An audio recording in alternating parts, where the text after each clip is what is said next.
You are listening to the sounds of the Right On Network. Hello and welcome to episode 20 of On the Record Jams, brought to you by the Right On Network. I'm AJ. I'm Arthur. And this is episode 20 of On the Record Jams. And I want to thank our Patreon subscribers because we got a lot of shows here at the Right On Network.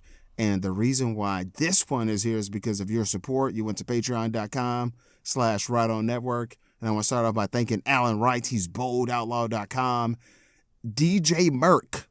Check out his music on any of like Apple Music or anything. Merc Bandwidth. Check out Merc Bandwidth. He dropped a new album on there. And he's also the sound of the Right On Network. Delvin Sims. Merc Bandwidth. He'll DJ your party as DJ Merc. Check him out. Cluck Trent. Friend of the Right On Network. Kim Federkoski. We have at Feathers and Foes podcast. Mark Blair. Paul Hicks. He does Waiting for Doom, DCOCD, The Gary Show, and Dial Left for Flanger. Laurel Phillips, The Irredeemable Shag at the Fire and Water Podcast Network. Justin Steiner, he's She Fly Pie on Substack. We got Rick from Jeff and Rick Present Unpacking the Power of the Power Pack. Chris Pine 1, Bill Beer of the Bat Pod.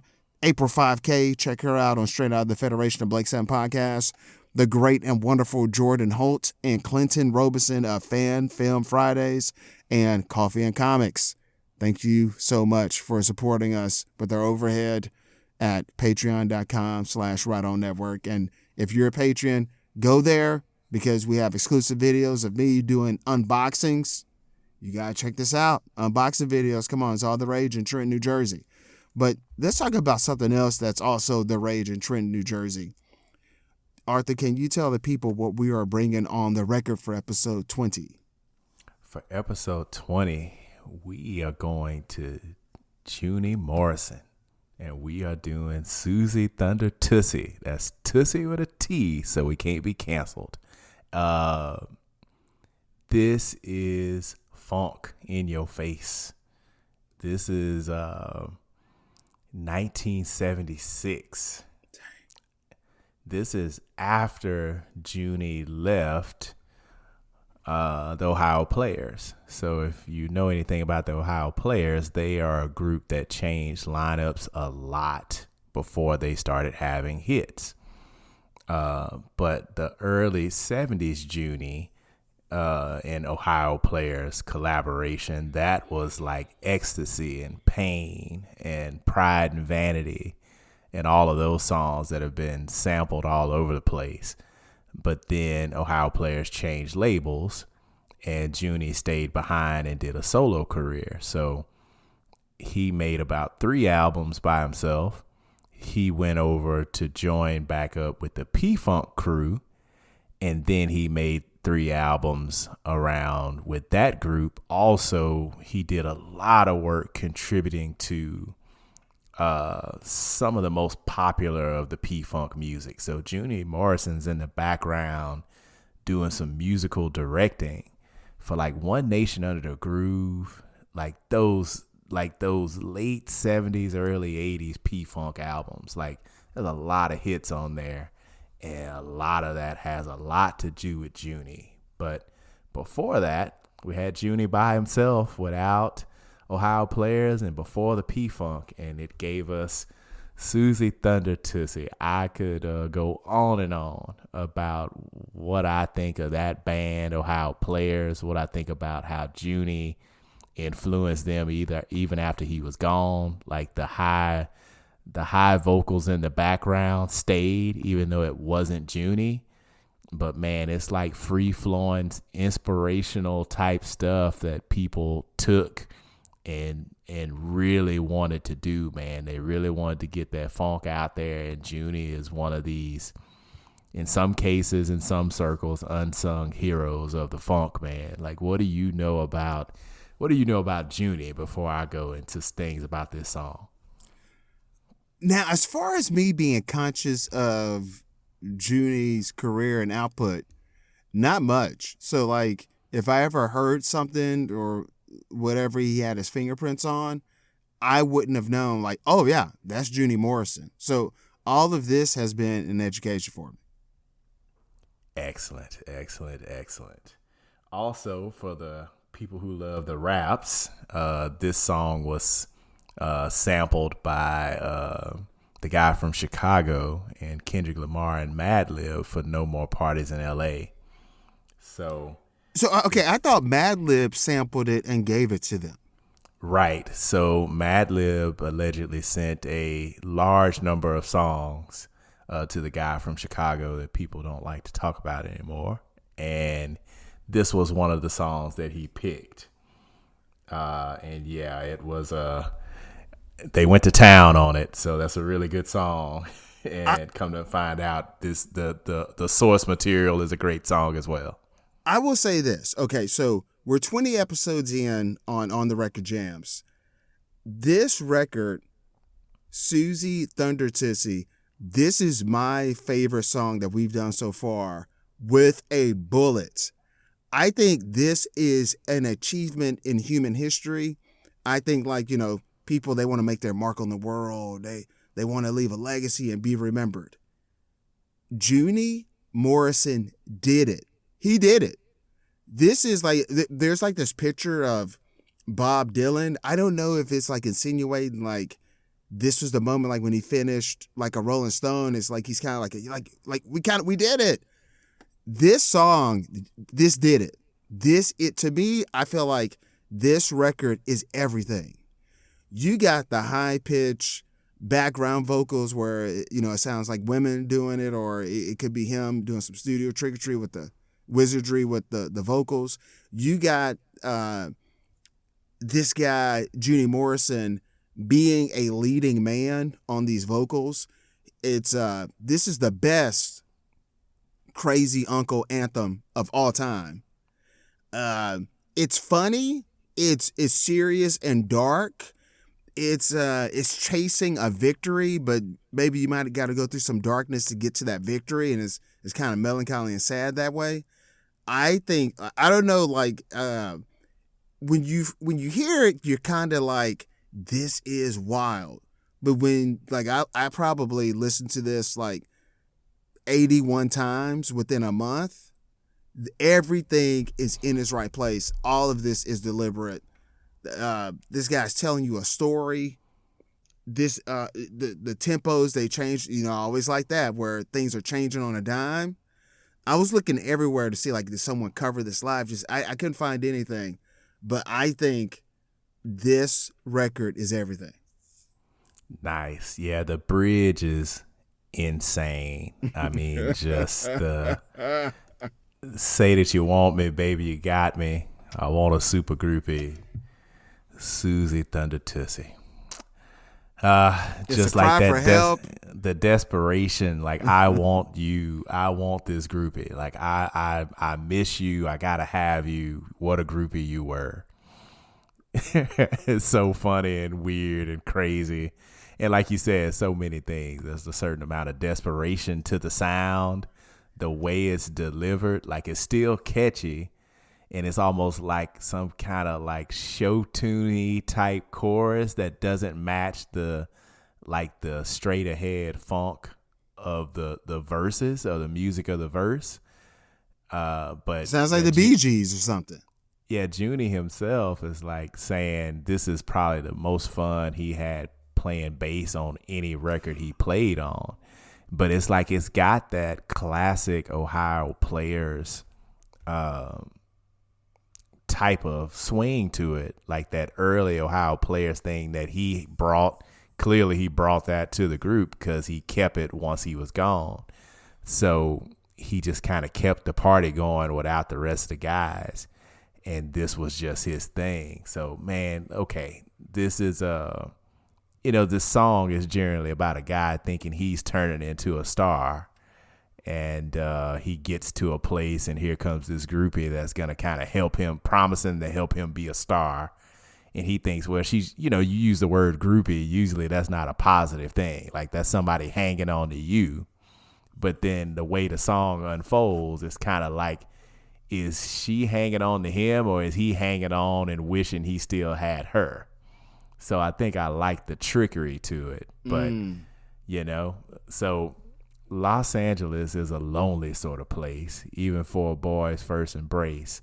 this is during the time where people would, go to Los Angeles, go to a big city to try to get on, right? To try to be famous or whatever, right? So and those two lines, that's storytelling. Like that's, yes, the follow the yellow brick road. Like that's traditional storytelling. Yes, it is. And so then he goes on, let me tell you, I'm out here from a very far away place, all for the chance to be a star. Nowhere seems to be too far. We played here and there for a while. I messed up and got stuck on a bad piece of wire. Let me tell you, we're out here with a prayer and a style, all for a chance to be a star. All right. I mean, you unpack that, and it's like, okay, I'm this guy from some small town. I'm going to L.A. to try to be a big deal, and I got stuck on a bad piece of wire. Wink, wink. I think he's talking about Suzie on that. Okay. And like, hey, I'm just like I thought I had everything I needed to be a star, and then the chorus again, say that you want me, baby, you got me. I want a super groupie, Suzie Thundertussy.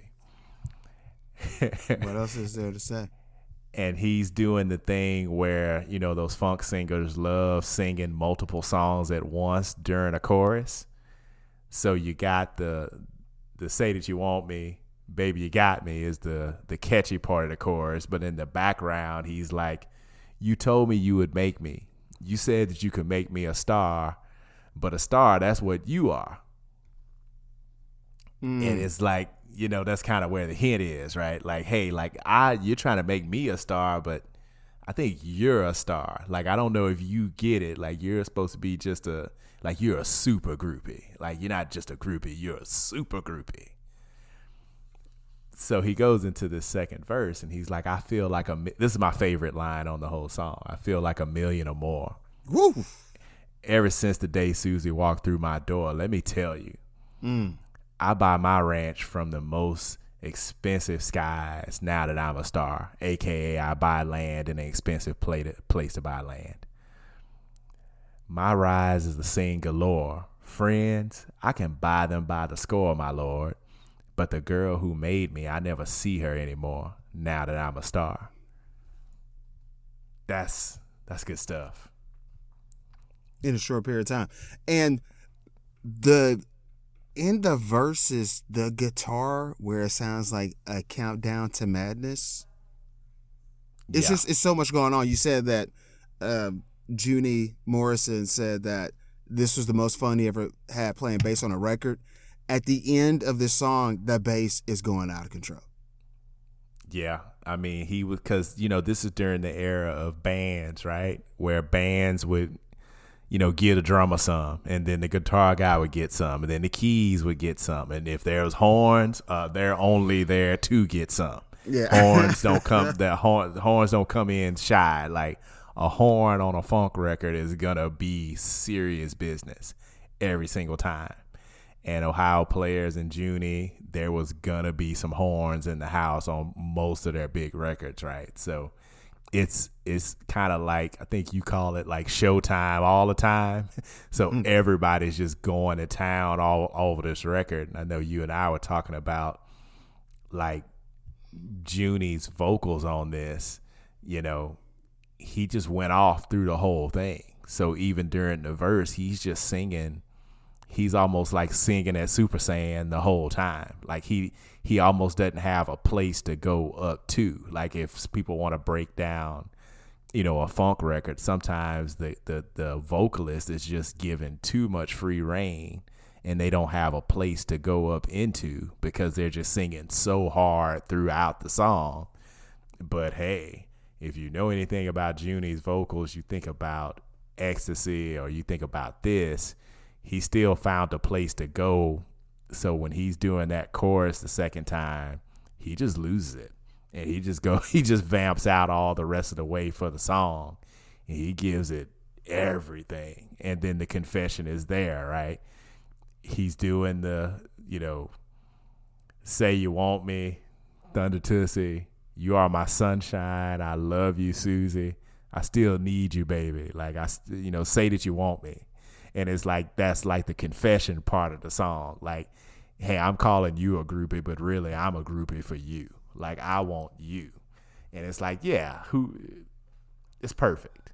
Oh, So it was you who made me. Yeah. Yeah. I need you and I want you.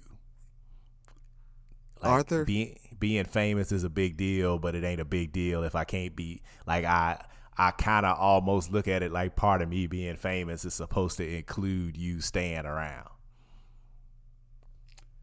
Now, he's doing all this, like you said, like, hey, he was a member of the Ohio Players. He left the group. He's doing all this at a relatively young age, right? Yeah, I mean, you're talking about low 20s, right? So, I mean, he was born in 54. This is 76. So, yeah, he's 22. And this is, sheesh.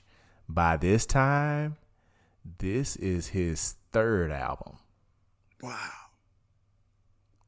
So, yeah, this is his third album. This is the last one before he breaks and goes and joins up with P-Funk. But again, take in mind, don't view that like he failed. Because again, he contributed to P-Funk during their like peak, like those hit songs that when people think about P-Funk in a zoomed out 10,000 feet up, they think about the flashlights and the not just knee deep and all of that. Like, that's Junie. He's there for all of that, being a big part of it too, like as much as anybody could have been during that time with all those different people, you know, Gary Scheider and Bernie Roell and so many people that contributed to those P-Funk records being what they are. And Bootsy being there still playing bass on a lot of those records, even though he had done his solo stuff at that time too. Like, they just had an all-star team, you know. We talk about, I'll joke about NBA super teams all the time. Like, P-Funk in the late 70s was a legit super team. This is the Justice League. Everybody. Yeah, they had everybody. Like, they were, you know, Thanos he had 2 gloves with all the stuff on it. Like, just, there's no way they couldn't make, like, the craziest, greatest music ever. And they still made this, like, rebel yell, you don't really need to be doing this, so why are you doing it? But it's so good, so tight, so much good musicianship happening on these crazy records. And it's not a shock that if you think about Ohio Players and P-Funk, man, they are part of the tapestry of hip hop. You know, like, so much of their work is just sampled wholesale with almost no changes. Like, the drums are the same, the rhythms are the same, the tempos in a lot of cases aren't even tampered with. It's like it's almost like it was designed to be sampled. Yeah, almost. And you know they didn't know that when they made it, but like when people started coming back late 80s, early 90s, sampling was such a big part of hip hop. And what do you know? It's a lot of James Brown, a lot of Isley Brothers, Isaac Hayes, and a lot of Ohio Players, and a lot of P-Funk. And some of it is this Junie P-Funk. So how did that come about where Junie, after 3 albums of solo work, joined P-Funk? I mean, I would look, you got to think, right? If you look at Ohio Players, they hit like their stride after he left. So they changed lead singers again. They went to Sugarfoot, real name Leroy Bonner, and they went to Sugarfoot, and his voice was different. And the other thing too, I'll bring this up, the Ohio Players were what a lot of people call a jam band. So in other words, they would go in the studio and they would just jam their way up on a groove, and then they would write the song after they had everything else together. Mm-hmm. So you're talking like, I'm in the studio, everybody's jamming, everybody's got, like you said, it's start time for everybody. Everybody's getting some. And the way they described the way they would come up with their records is somebody would just say one word, and then they would create a song around that word. So they would be like, skin tight, fire, roller coaster. And then they just cranked out these songs and they worked on them and put them together. So it's like, man, they started in I think you go all the way back to the late 50s, early 60s. So that band had been around, and a part of the reason they were called Ohio Players was because they were such great musicians. And so they inspired a lot of the P-Funk even before they were starting to have people be members of the P-Funk. So it's kind of like almost like Ohio having their little group of people that stuck it out. And even when they weren't in groups together, they were always paying attention to each other, helping each other. And so it was like a music scene in Ohio.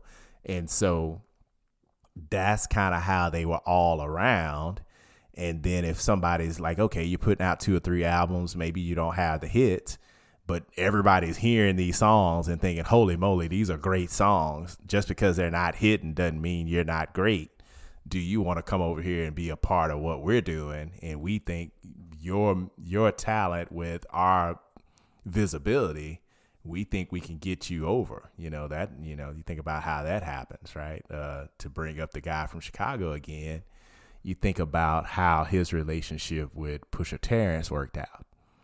Like, it's not like Pusha T and them were struggling, but he lost his brother, musically speaking, right? His brother went to do something else, and now he was in a duo, and now he's a solo act. Well, then he goes and joins up with that crew in Chicago, and that whole good music crew. He gets into their executive group, helps make a lot of music, helps write a lot of songs. People know this, so it's not a rebel yell to say so. And then, like, it kind of lifts everybody's tide. It lifts the quality of the music. It gives all this different visibility to Pusha T. And then he gets to still make the music he wants to make. And then now, because it's a different period of time, we were able to live long enough to see them get back together, right? Like, so that's my unsolicited commercial for the clips in that album that's going to come out. Maybe this episode will be out by the time people have already heard the album, but it's almost like that same type of thing. It's just talent, finding talent. And that's how these guys ended up moving around. And funny enough, once the Ohio Players split up in the early 80s, he ended up with the P-Funk crew too. So it's like Ohio Players have a lot of connectivity to the P-Funk guys. And so, yeah, when Sugarfoot did his solo albums after Ohio Players were over, yeah, what do you know? The P-Funk guys were in on that too. Because the P-Funk guys were also in on Roger and Zapp. But we're going to talk about that next episode. I get to talk about a song I really love as well. But that's kind of how these things go. You talk about these scenes and people just stay in touch with each other. And maybe we got lucky. Maybe that Junie didn't have crazy huge hits. It probably set us up to be more in a position where he could collaborate with other artists. Because maybe you get a little too big and you don't have time, right? Maybe you end up doing your own thing.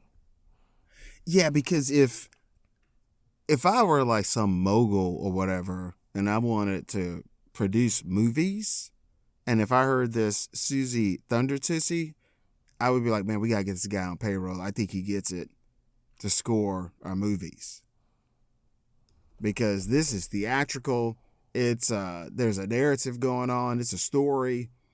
It's all the things. It's peaks and valleys, highs and lows, climax. He's a storyteller himself. I'm like, hey, can you write the music for us? So yeah, I can see him definitely being swept up and recruited. So on this record, is he in the studio producing himself and playing the instruments?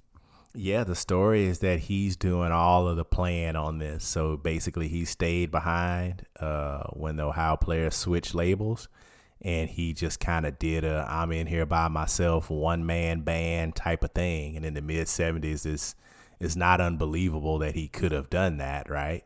Because the technology was such that you could go in and do it. It would still be a lot of work, But yeah, that's the story, is that this is all Junie. And so when he went to P-Funk, I mean, he was listed like a musical director for that group. Yes.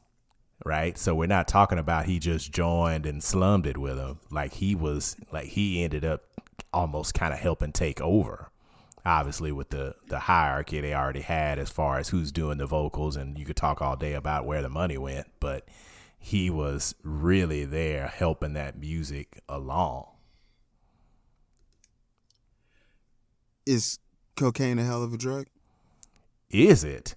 You know it is, right? Because, I mean, like, that's got to be part of the driving force for a lot of this stuff, some of that freedom, right? To just come out and make this type of music while still, again, hanging on to all the talent and the musicianship, but just being able to be funky, to be vulnerable, to be able to come in with this type of record that doesn't really fit what people were doing even in the mid 70s, when people had already kind of done a lot of stuff, but it wasn't like this. So would you consider this Suzie Thundertussy a funk record? I think so. I think Really? Ohio. Okay. I think Ohio Players is its own brand of funk, right? So we have the James Brown, but you think, if you think about James Brown, you know the song "Get Up Off of That Thing." Yeah, get up and off dance. that thing. That's Ohio Players too. Okay. So you think about, like, again, synergy and people being around each other.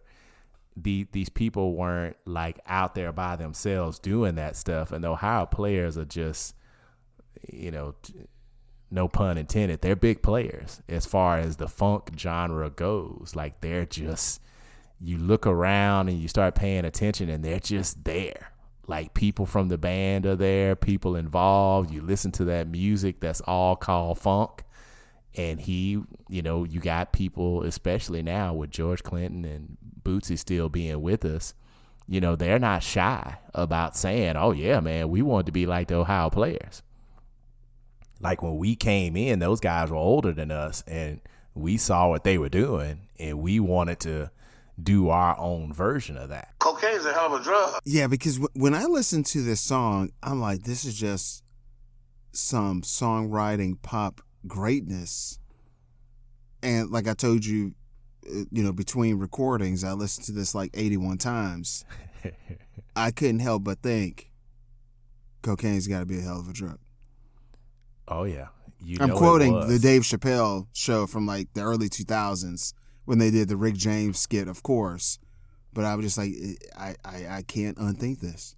Yeah, it wasn't just Rick James, that's for sure. You got to think Rick James was like early 80s, right? So Rick James was a tad bit younger than these guys. So he was coming in with the funk. His funk was based on some of this stuff too. Again, like, these guys are Junie and Ohio Players, man. These are foundational funketeers, man.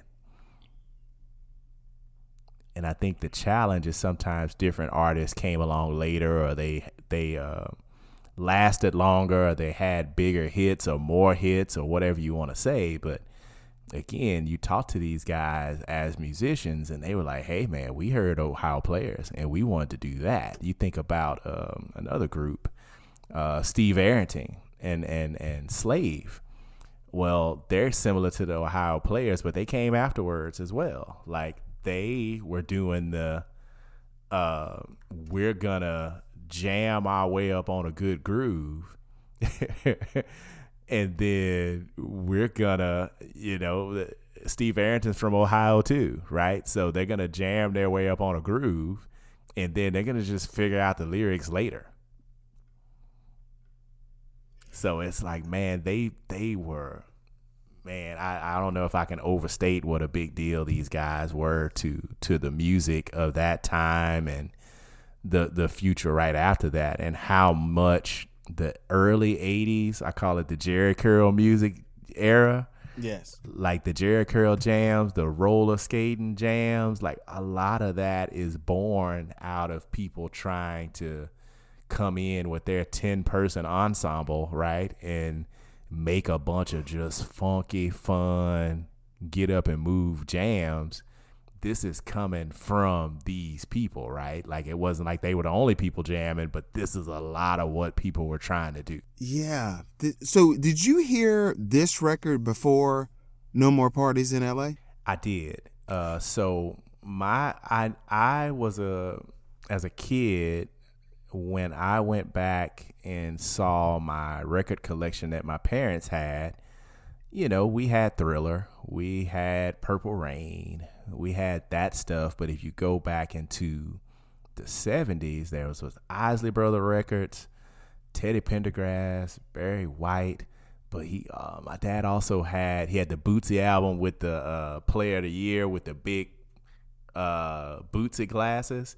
Yeah. And they had like the cardboard glasses that I wore out until they tore up, and my mom took them and threw them away one day where I couldn't wear them anymore. Because I would probably still have those things now if it wasn't up to her, man. And no telling what condition it would have been in. But also, we had the Ohio Players records, right? And if you know anything about those Ohio Players records, they always had like a pretty much scantily clad, if clad at all, woman on the cover. And so maybe little kid me didn't think anything of it, but like preteen, teenager me was 100% aware of what was going on. And I was like, well, whatever's on this, I need to listen to this. And so I had a couple of their records, and then early 2000s, you know, late 90s, during that kind of Napster period where, you know, we would get the hip hop albums or CDs and you could go and see what got sampled.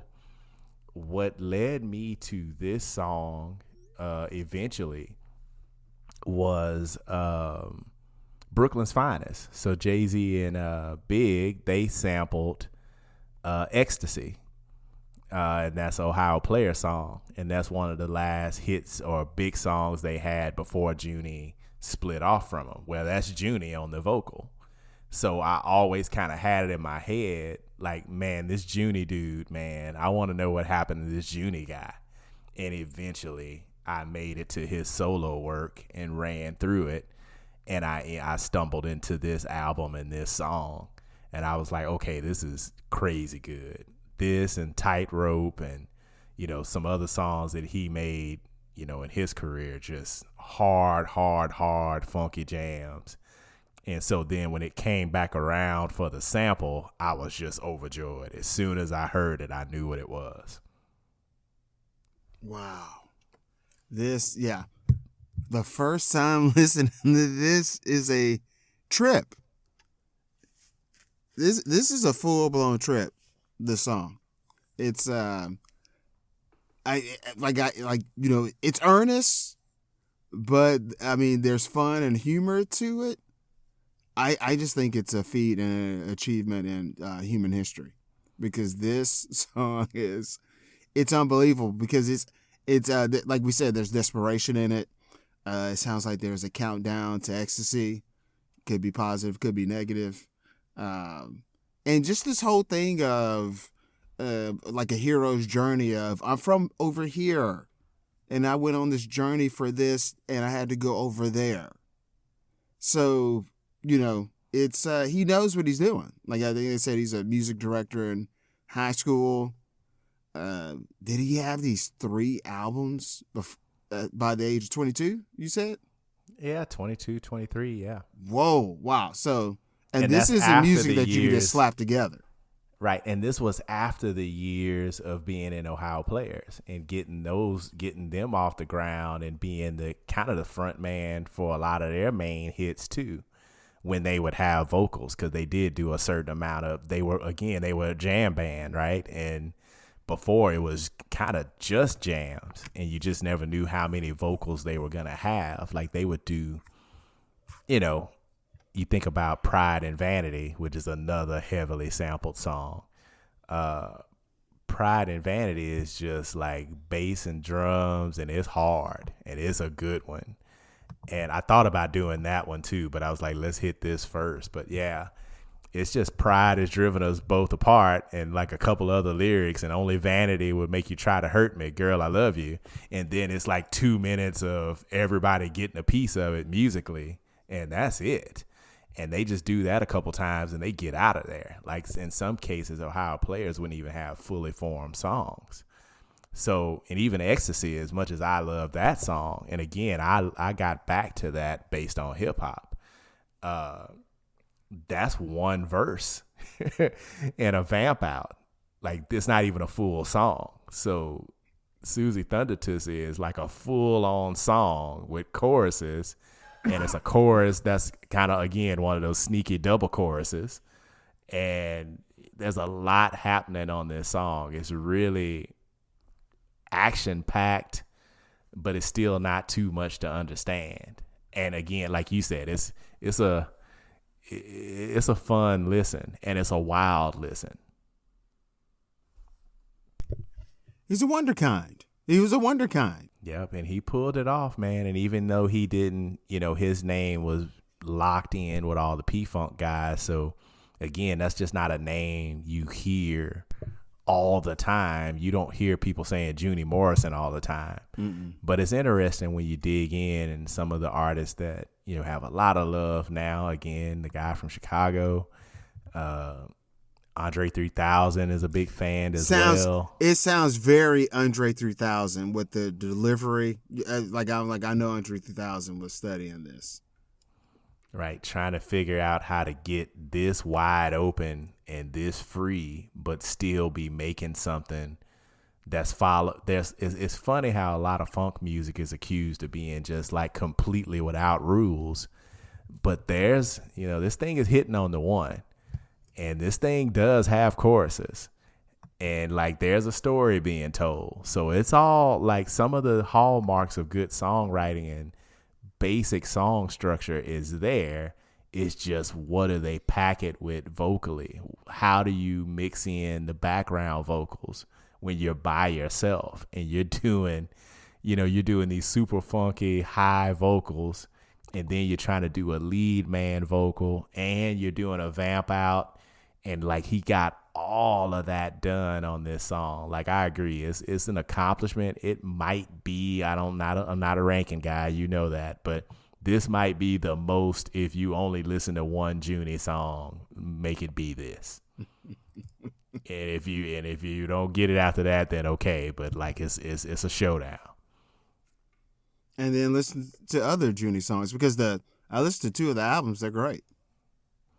Yeah, it's a lot of funk. It's a lot of confidence, and it's just a shame that stuff didn't, quote unquote hit so that you could hear it at every barbecue, or you turn over to the unk stations that we have here locally and all around the country. Like, this is some serious unk music, man. Like, people need to be on this. And it's and distribution, like, to get this is not like it's just everywhere. I think like once Junie passed away, it was like repackaged and manufactured out there. But like I couldn't like look up and find a Junie Thundertussy single 7-inch or whatever. No, that would have been harder to do, because you're right. A lot of this stuff went out of print.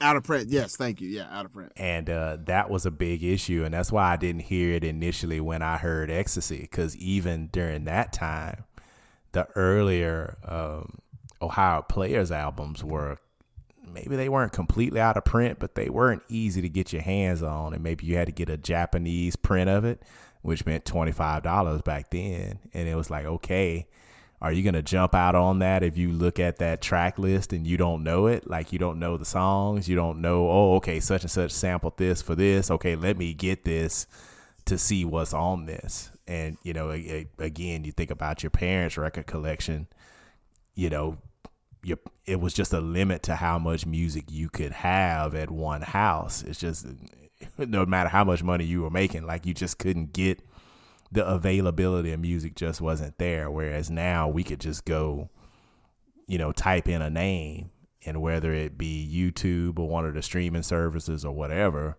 you can listen to all of Junie's albums right now if you want to, and they're just there. You just got to take the time to say, okay, I'm going to hit play and I'm not going to ask any questions, and I'm going to ride this funk all the way through. And after about 3 hours, you've probably listened to his main 5 or 6 albums. So it's 1976. What's the landscape? What else is out?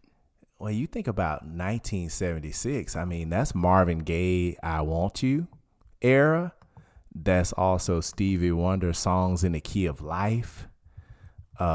This is well after Shaft and Superfly and things of that nature. So we're getting to the point where this is before Michael Jackson goes solo, right? So this is before Off the Wall.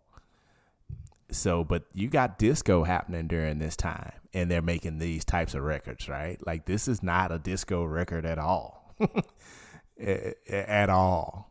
And again, this is before P-Funk had their biggest hits as well. So it's fallen into kind of a wild place where maybe if he makes these same songs in his 1978, 1979, that's a completely different story.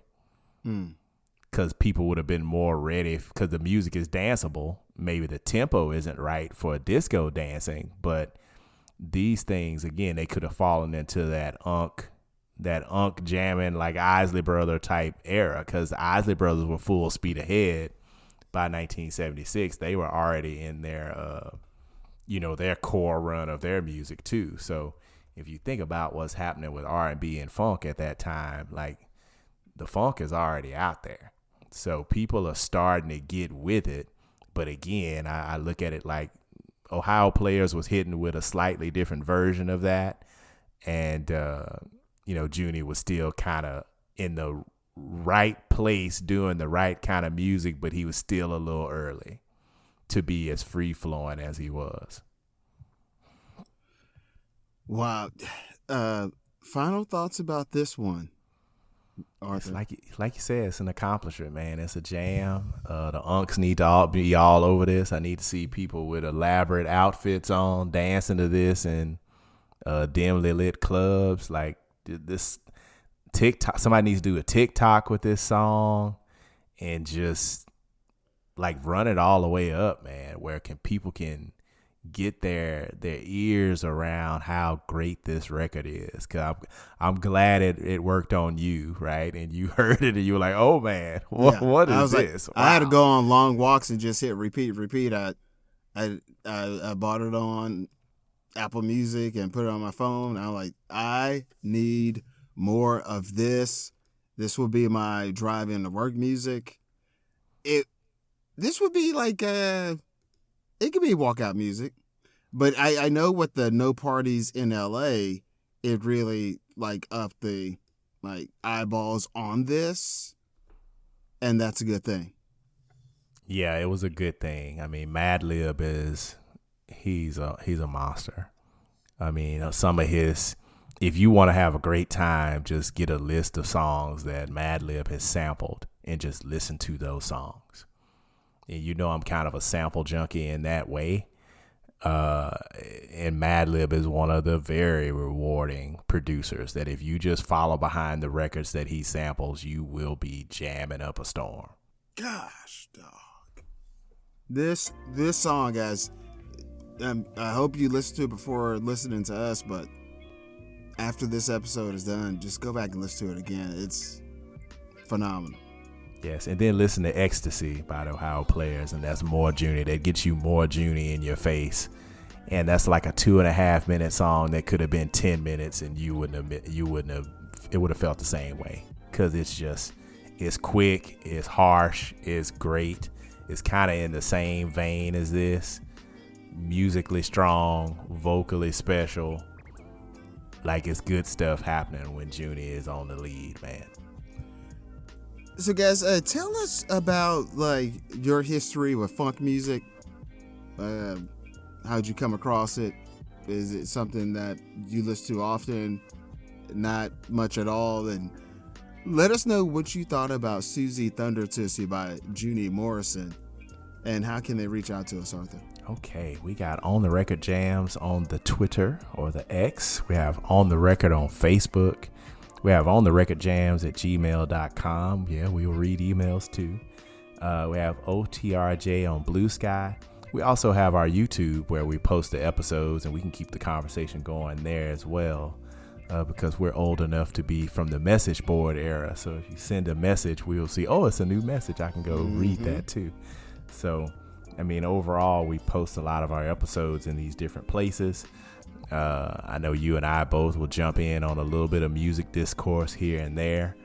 Normally, I have to stop myself from going into old man mode totally, and sometimes I don't do a good job of stopping myself. I'm tired of all the ranks and comparisons, and everybody's got to slap out some stats every time you talk about a song, and I'm like, man, I'm not really a stats guy. I'm not a rank guy. I'm a bucket guy. Is it jamming or is it not jamming? And that's kind of my two buckets. And if it's jamming, I don't care how much it's sold. I don't care if it's better than Illmatic. I don't care. I just want to hear something that I like.